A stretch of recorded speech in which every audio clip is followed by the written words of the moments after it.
Hello and welcome to The Rules of Investing, brought to you by Livewire Markets. I'm your host, David Thornton. There is a good reason why Australia's sovereign wealth fund, the Future Fund, maintains a 16% allocation to private equity. Returns, returns, returns. Private equity and the lucrative returns it offers has traditionally been the restricted domain of institutional investors, off limit to retail investors. Ellerston's JAADE Private Assets Fund bucks the trend by offering investors exposure to unlisted Australian growth companies. Like private equity, JAADE's managers partner with the companies it invests in through board representation. And it's a model that clearly works. As of June this year, the retail fund has returned 14.48% over 3 years and almost 18% per annum since inception. In today's episode, I sit down with Jayne Shaw, one of the portfolio managers of the JAADE Fund. Jayne didn't take the typical road into funds management. Initially trained as a nurse, she went on to take a number of roles in leadership positions in healthcare organisations.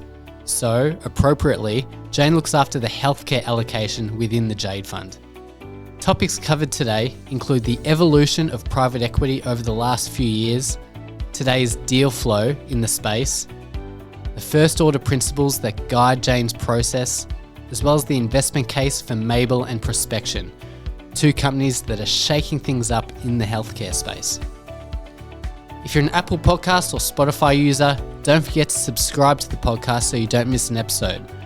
Or if you're already a subscriber, hit the follow button at the bottom of the wire to get notified whenever we post new content. Not a subscriber yet? Head over to livewiremarkets.com. It's free to sign up and you'll get access to the leading investment minds from Australia and abroad. All right, Jayne, thank you so much for joining us on The Rules of Investing. Good morning. Pleasure to be here. Most fund managers I speak to, especially on the public assets side, do a commerce degree, they get their CFA and work their way up that ladder. But your background is in the healthcare trenches as a nurse.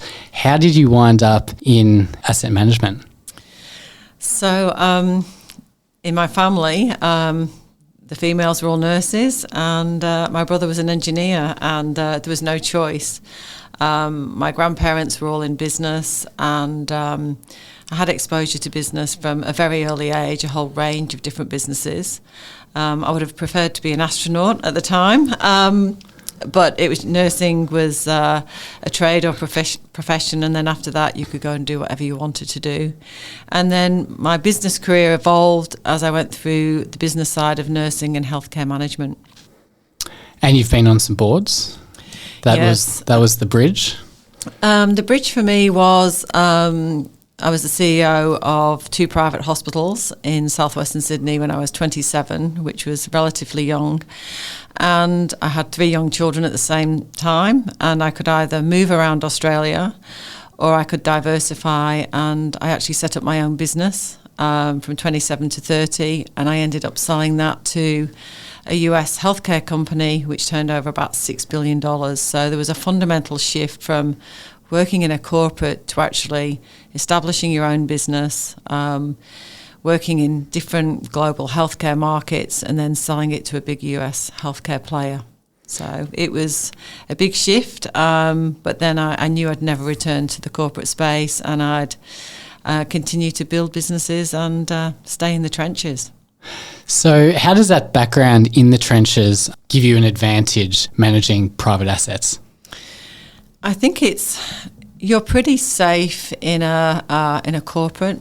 You have a defined role, whereas in building businesses as a founder, you've got to be innovative, adaptable, flexible.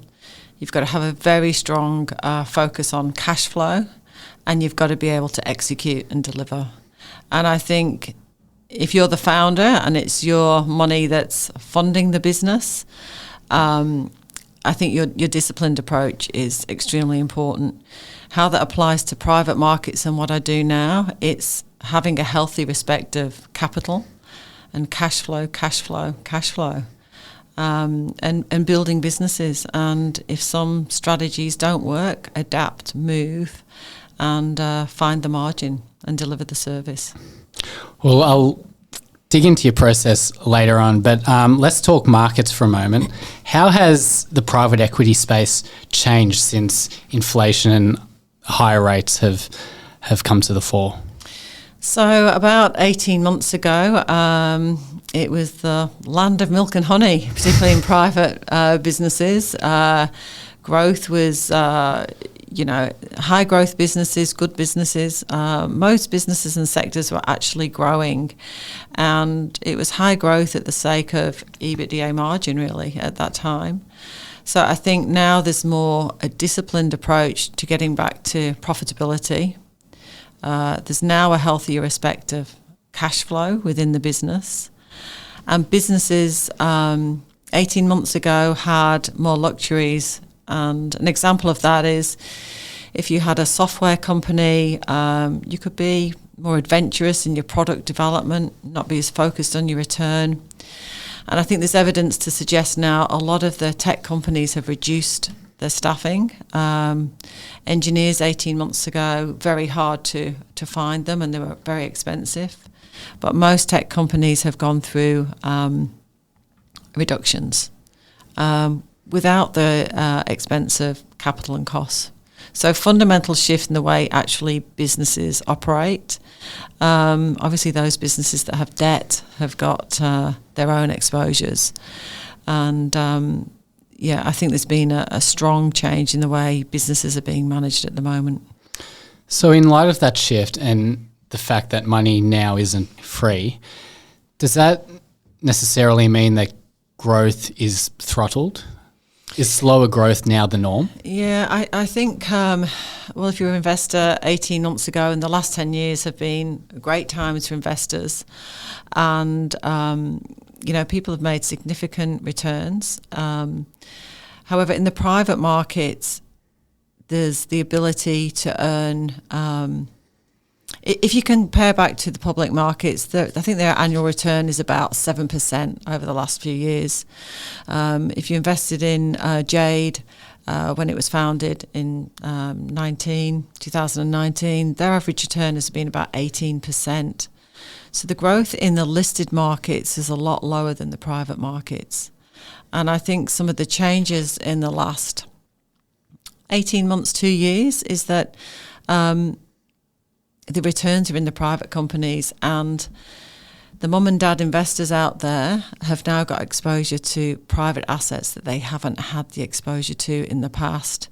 Private equity has been a privilege in a way, or quite exclusive, to superannuation funds or the big investment banks. If you're fortunate to be part of that, lucky you.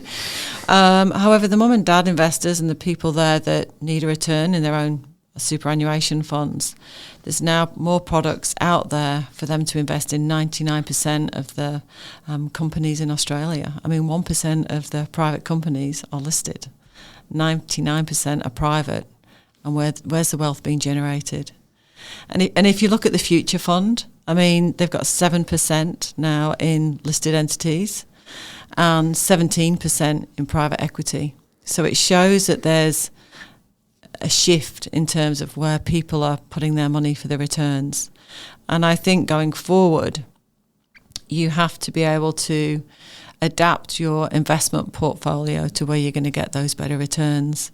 And as I said earlier, what worked in the past isn't necessarily what's going to work in the future, particularly in these, continual changing environments with inflation, debt, and also access to debt is another issue. The banks have really tightened the lending on small business, and that's making it very difficult for some of the private companies to actually get debt to grow. So I think you'll see more opportunities for funds like JAADE to invest and back and support the founders to fund their growth, because the debt market isn't as available as it was. Do you think the future funds, without putting words in their own mouth, their allocation to private assets, do you think that's a function of the returns available in private markets, or more just the number of opportunities available? I think it's a mixture of both, but obviously the future fund want the returns. Money talks. So they'll be going where the returns are, and also supporting some of the private companies that actually need the growth and the opportunity. So yes, I think you're right on both points. Private equity is where you play. How much dry powder is there at the moment? There's a lot of money out there. Everybody's been cautious. The last 18 months, there's quite a lot of, I can't remember the figures, but $3.5 or $3.8 trillion dry powder out there. From my own personal experience, I know that a lot of private equity funds are looking at businesses, they're looking at assets, and depending where their portfolio is. So between 0 to 10 million, the number of private equity firms that can play in that space is a lot lower. However, the bigger firms that are looking for the $100 million checks and more, I think they're finding it very difficult or challenging to find the right business with the growth trajectory, and also from a valuation perspective. And I think that's one of the biggest shifts in the last 18 months, and that's valuations. And some people still think they're going to get 20 times revenue. So that adjustment to new valuations and value. Are the deals out there to put that dry powder to work? I think the deals are out there, and there are good deals. Where there's adversity, there's always opportunity. However, it's finding you've got to be highly selective in this market. There's a lot of people who are burning through cash. They're on less than a year of cash available, so that puts them in a very vulnerable position. You've got a lot of down rounds, so people that raised capital 2-3 years ago are raising now at a lower valuation. A lot of that is being done behind closed doors, and obviously the issue in terms of valuation as well, and revaluations in these markets. Off air, you gave a great anecdote of that I have to bring up, of knowing if deals are being done, and that's to essentially count the cars in the car park of Shifley Tower. Is that correct? Yeah.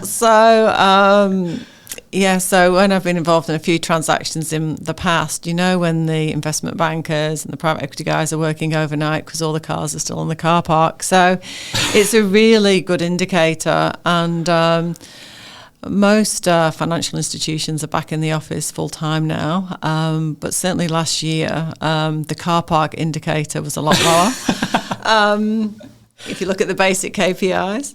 However, there are, particularly in the last 3 to 6 months, there's a lot more due diligence work being undertaken. I think people are being far more selective, far more disciplined in their approach.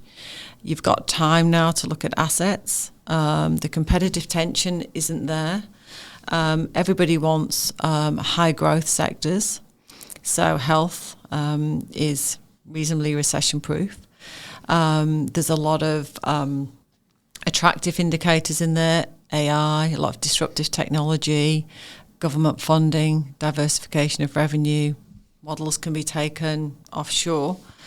So they're probably more attractive sectors than some of the hospitality side. So I think discipline around your sector, your growth and your market is going to be fundamental. I love that mental image of Jayne Shaw in the shadows of a car park, like Deep Throat, just counting cars. Seeing who's working and who's not. Okay, let's move on to your process. Tell us about the JAADE Fund. What's it all about? Well, any business is really about its people, and the JAADE Fund has a great team of highly experienced people. They've all worked in various sectors, various industries, and so I've worked with most of the private equity firms in Sydney and also offshore, and I've been privileged to work with some great people. I've worked with Tim Sims from PEP, I've worked with the Quadrant team, Marcus Darvel and Chris Hadley. Great minds, very bright. The JAADE team, everybody is very experienced. We've got a good balanced team of experience in a cross range of sectors, and you can't underestimate that experience, particularly in markets now. Everybody can run a business when it's going well. And so we have a very disciplined approach. We have a very respectful and direct approach, which is very important.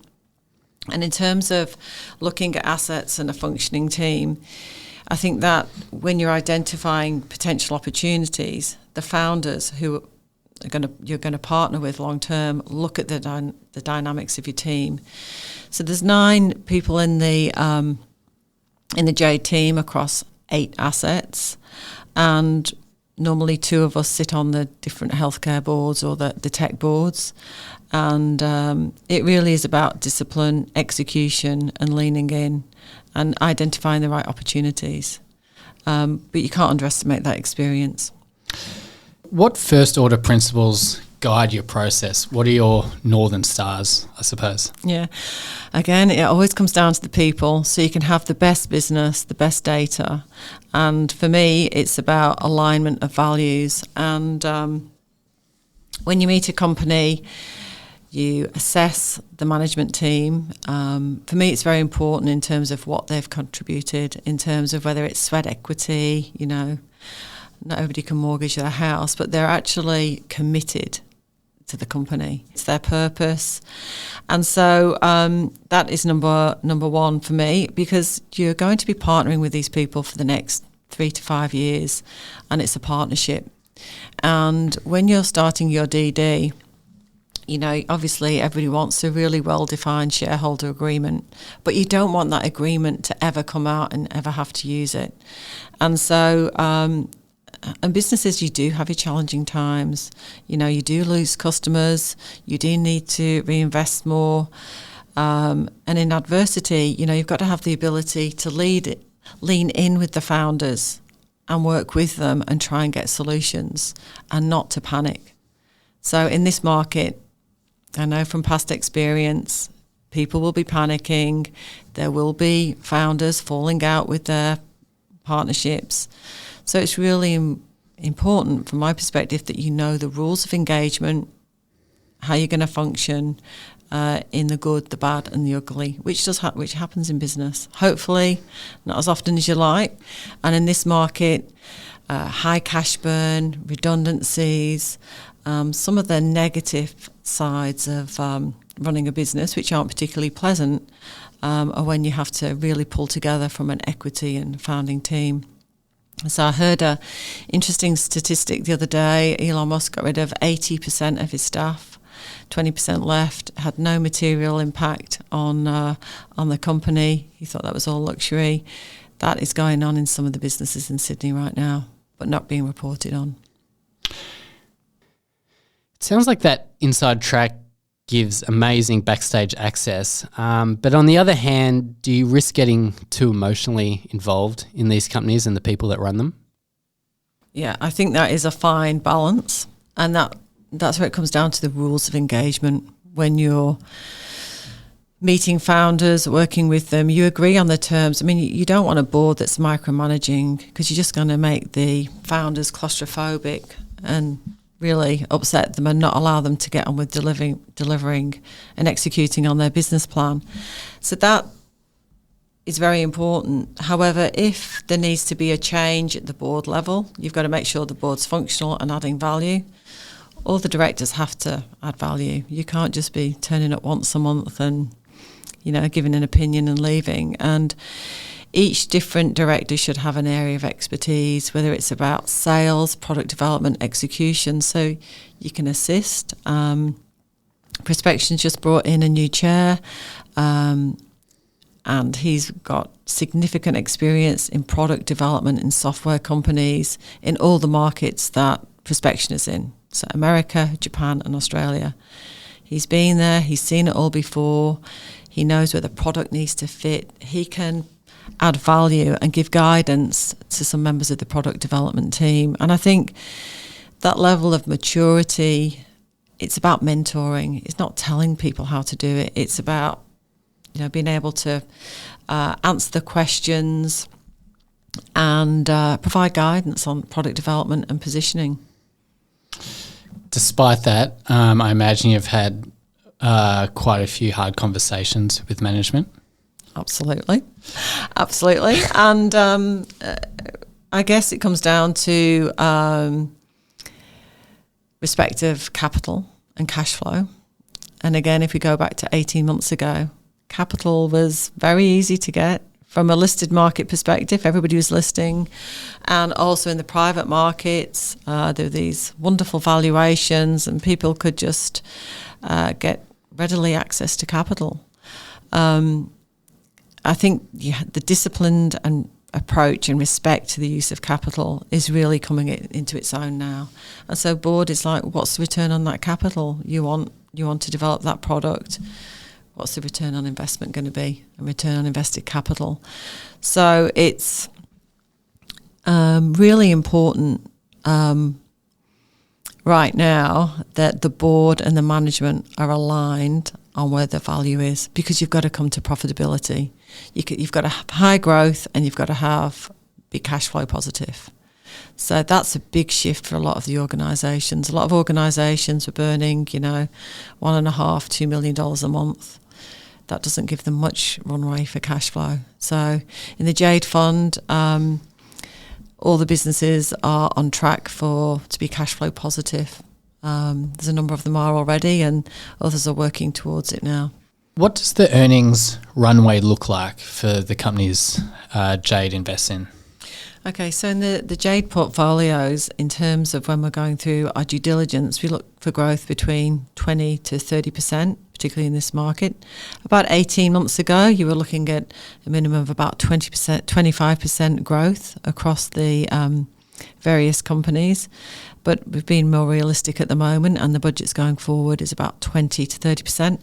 And if you look at the earnings growth in the listed market, on average, it's about 2.5%. So there's great disparity between the listed and private company markets.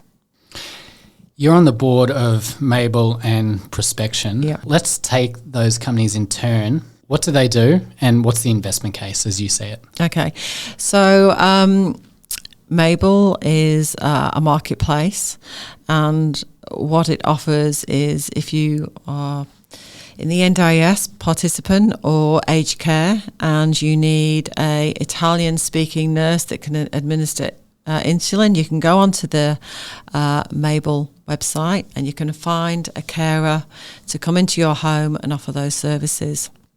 What does that mean? It means you've got choice of actually who's going to look after you. So if you don't like nurse number one, you can trial them out. Whereas in other organisations, you get the nurse and you've got no involvement in their choice. If I've got limited money, the hourly rate is set by the actual worker.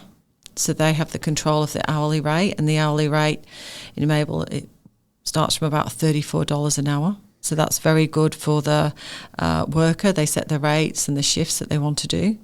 And what it means for people requiring aged care support, if they're on certain packages, they can get more hours of care for what they need. So it's a two-way marketplace. It's set up within all the regulatory requirements. I went onto that board about 4 years ago as a nurse. Having been the director of nursing, it's really important that you have the right regulatory framework, risk management framework. You've got people going into your home doing the most basic needs. So quality standards, extremely important. So Mable's been a very fast-growing company. Very innovative platform. The management team there, Tony Chiara is the CEO. It was co-founded with Peter Scott. Tony is now the CEO. And in terms of work capacity, Tony is up there in terms of CEOs. He's very disciplined in his approach. And he's got a great team of people around him. The product is great, full of innovation. Sounds like they're really democratising the interface between patient and professional. They're giving far more choice. So particularly after COVID, who wants to go into aged care? Certainly not me. And the business has a framework that that I would want for my own parents, or I'm getting older. you want the regulatory rigor around it. But on a commercial and business side, it's a fantastic business. The growth is there, very strong growth in all segments with aged care, NDIS, packages, and it's a quality service. And if consumers don't like it, they don't have to have those carers in their home. So it's continuing to grow. There are other Me Too organisations, but I don't believe they have the same regulatory rigour around the clinical needs of those clients. And I don't know if you mentioned before, are they profitable? Yes, they are profitable. Okay. Let's move on to Prospection. Prospection. I love that name. I know. Well, Prospection. So data is the new gold, as they say, and particularly in healthcare. So Prospection is an innovative data analytics company, and in simplistic terms, what it does is it aggregates data from hospital providers, PBS data, amalgamates it, and then it has its own proprietary algorithms that can look at health outcomes. So I'll give you an example. That's probably the easiest thing to do. So if somebody has back pain through PBS data, they normally go on Panadine Fort, they can track your health outcomes from having right iliac fossa pain to basically predicting when you could get prostate cancer.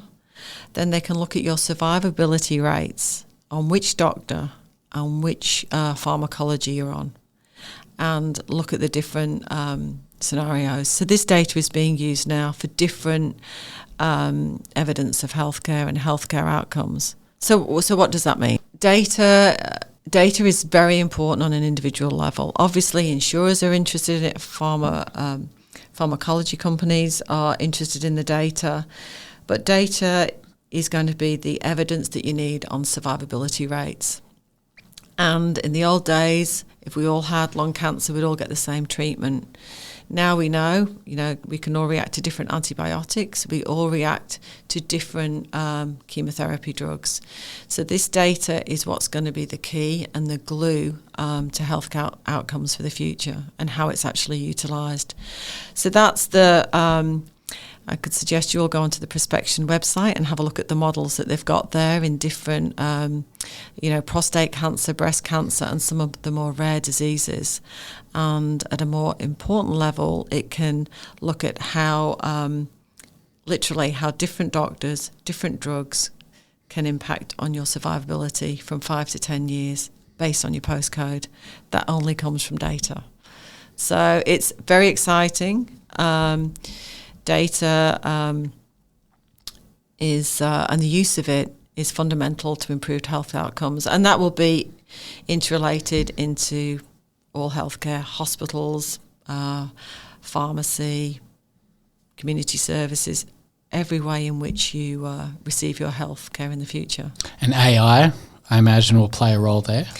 Yeah, AI, machine learning. AI, I don't know many companies are actually making money of AI in terms of, I think AI in healthcare, if you look at radiology, for example, it reduces the number of radiologists you're going to need because, AI can read, high volumes of images. And in terms of AI and machine learning algorithms and the use of it with your data, that is actually going to make a fundamental shift in healthcare. So it'll be AI. I think there'll always be nurses. There'll always be healthcare delivery. There is AI and robotics in theatres now for knee surgery. So it will come in, but I think healthcare, it's going to be a combination of both. You were saying off air, the JAADE Fund does have a bit of dry powder. What kind of company would you love to add to your books? Well, my bias is always healthcare. Of course. So I think you have to look at future trends and what's happening in the market at the moment. So JAADE is very fortunate. We've got a very good pipeline of potential acquisitions. And so it's not only looking at good businesses. So we're looking at about 4 healthcare assets at the moment in a range of sectors. There's other platforms. Mental health is a big area of great need, but it needs to be done properly. There are existing companies in Australia at the moment, but there are other opportunities out there. So mental health, that's just unfortunately a large growth sector, but it needs to be done extremely well in terms of assessments and the way people are treated in their home. I think we're looking for high growth, disruptive technologies, one where there's innovation, and again, the good use of capital requiring it. In terms of software platforms and service, I think that's where the amalgamation is going to be. So, you know, healthcare cannot afford to continue to provide services in the hospitals from a capital perspective. So if you look at RPA, it costs about $1,500 a day to keep a patient in hospital. In their community, it's about $300 a day. So there's going to be a fundamental shift in where people are actually going to have that care, depending upon the way in which medical devices are delivered, AI, telemedicine, monitoring. All these innovative technologies combined will have a huge disruptive effect on the way healthcare is delivered. So it's identifying those and try and put the building blocks together. You can't imagine funding in that space will go up much given our levels of sovereign debt. Yeah. So I guess it follows from that the private sector has to pick up the slack through innovation. Innovation and basically improve the healthcare economics, do it differently, save time. Effective use of capital, return on capital, keeping people in their own home. Platforms like Mable, where you're providing good care at a low hourly rate. If you compare Mable's hourly rate of about $34 an hour, I've got my parents actually in aged care. Their equivalent hourly rate is $80 an hour for the same care in their home, but it's paid through different layers. So I think people want better value for money, and healthcare is ripe for consolidation, disruption with the application of some of these new technologies. I probably should have done it earlier, but what's the investment case for healthcare as a sector from an investor's point of view? Well, healthcare, as I said, it's a great growth industry, particularly in Australia. You've got the ageing demographic. And basically the baby boomers are prepared to pay for healthcare if it's not reimbursed from the government from a regulatory perspective. So people will pay for more innovative and expensive treatments. So there's a large market there for healthcare. It's recession proof. If you hurt your knee or you hurt your eye, if you want to go back on the golf course, you will actually pay if you're not covered by private health insurance. So people can afford to pay for healthcare if it's not covered for by the government or the private health insurance.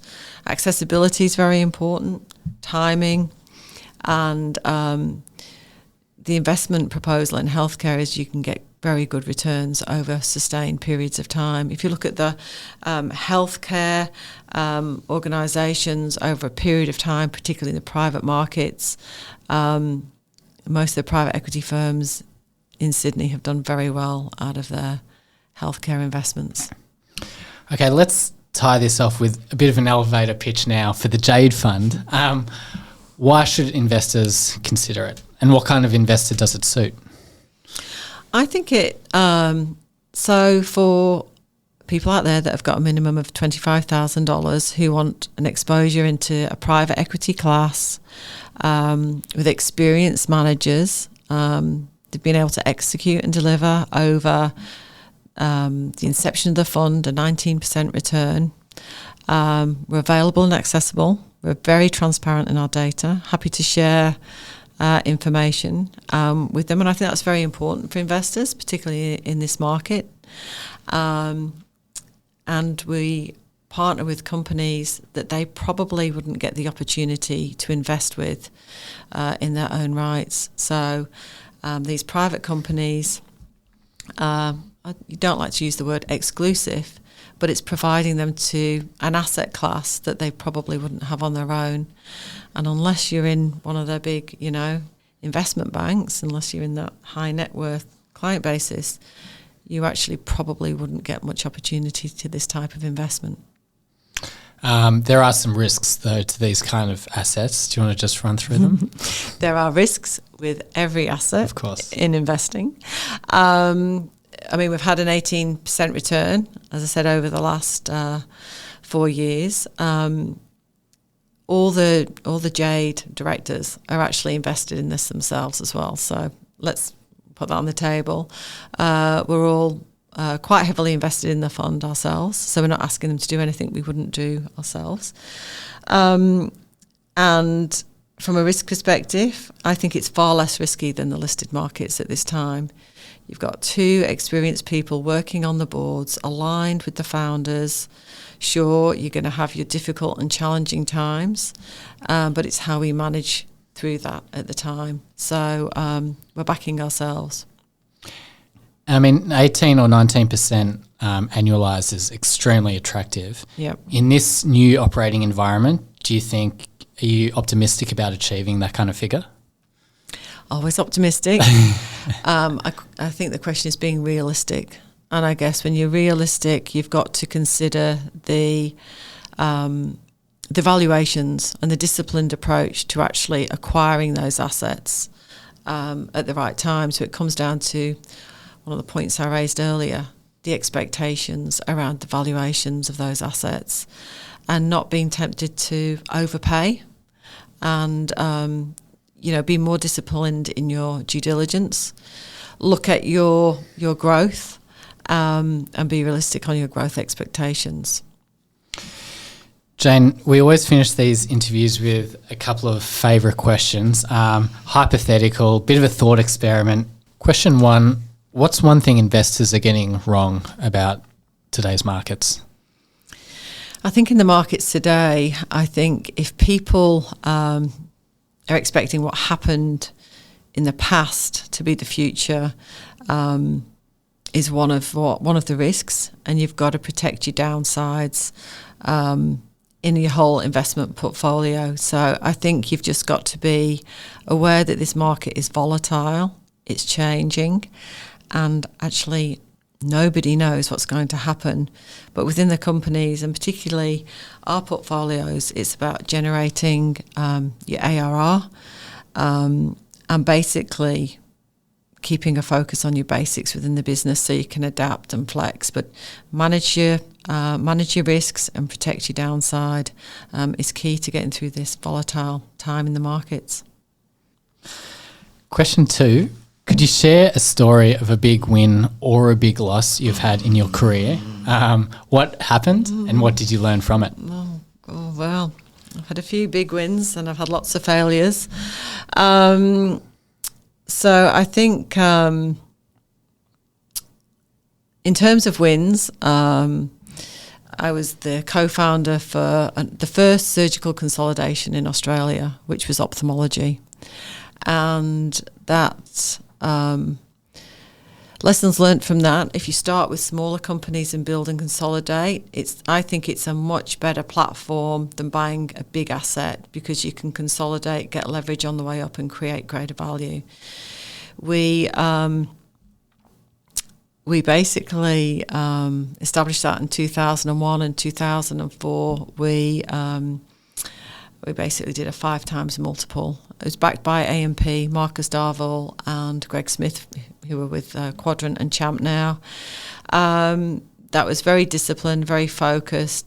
It was a winner. We learnt lots of lessons from that. I then was involved with Genesis Care, which in the very early days, and then I moved off to another consolidation, which I won't say which specialty it was in.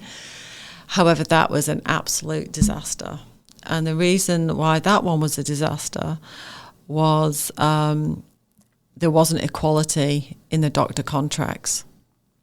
And these doctor consolidation and healthcare models, you've got to look at what motivates the doctors, particularly around the service industry. There were different contracts. Different doctors got different values for the same businesses, and that inequality was wrong. And, you've got to be really upfront, very transparent, and that wasn't a great success. However, I probably learned more through that failure, through looking at legal contracts, and key principles around that was that if you're doing consolidation, you have to have consistent contracts, consistent valuation, and the same disciplined approach, and treating them evenly.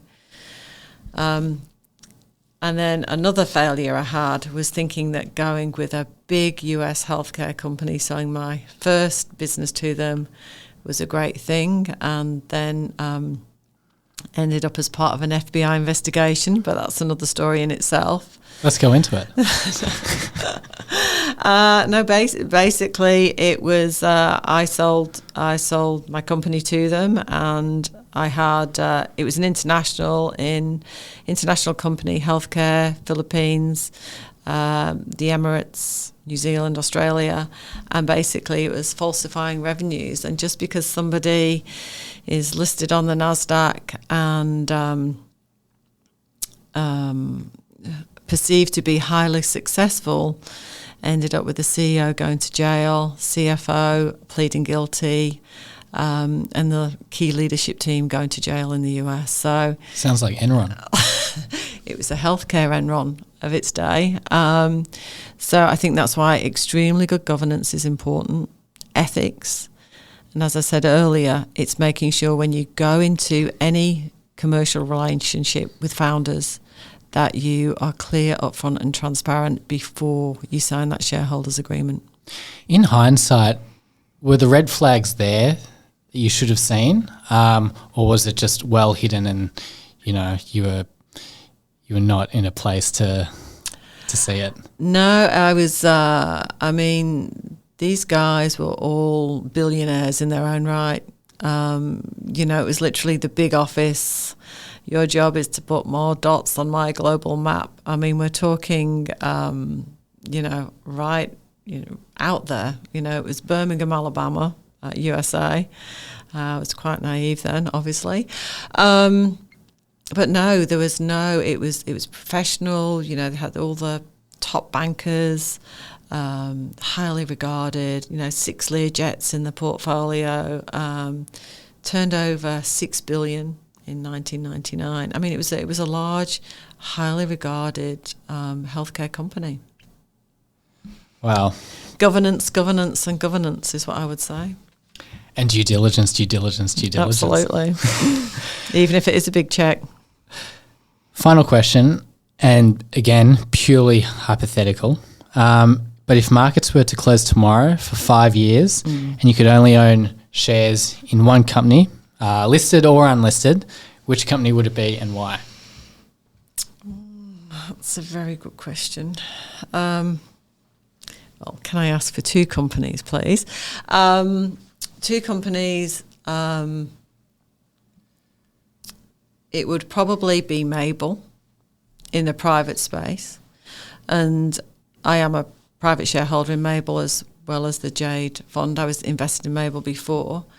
And that's because it's on large growth trajectory. It's disruptive technology. It's very positive, I believe, for society, and is actually making a difference.